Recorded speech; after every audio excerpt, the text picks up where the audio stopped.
Kirente to ingi nandi munini wa RAIS Rigathi Gachagua augite nonete thine riri kaunti-ini MERU na KUUGA agaikinya NTAIRA ntuku ya ukekenda kumithiria kiaria rikirito. Gachagua augite ni bombire kuthiria thina gatigati ka gavana na MCAs na kinya ije ya gavana na munini wawe bakamichwira ntwara.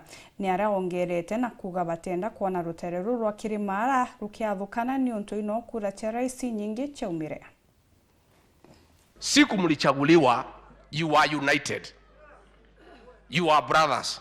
Saa hii mnapata mshahara, mnakula, mnaulizana nini? Why can't you unite to work for the people of Kericho? The way mlishikana na mkapendana mkitafuta kura, kwa sababu siku hiyo mlikuwa mnahitaji. Saa hii watu ya Kericho wanahitaji huduma yenu, na hatuwezi kubali tuaibike. Na mimi sitakubali rais aibike hapa nyumbani. Na ndio hata MERU siku kulikuwa na shida. Mount Kenya ni backyard ya William Ruto. Nikaambia watu ya MERU amwezi aibisha rais hapa MERU. Na tukatengeneza amani, ilikuwa governor wanasosana na MCAs.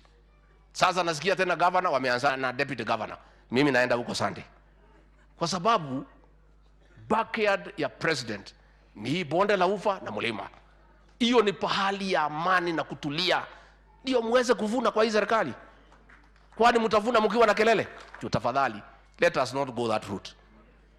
Nyinyi wacha nimwambie nyinyi, kama nyinyi hamtasaidika hii miaka 10 ya William Ruto, mtabaki nyuma miaka milele. Na hakuna vile mtasaidika kama mko na vita na mgogoro. Lazima muungane ndio muweze kuinda.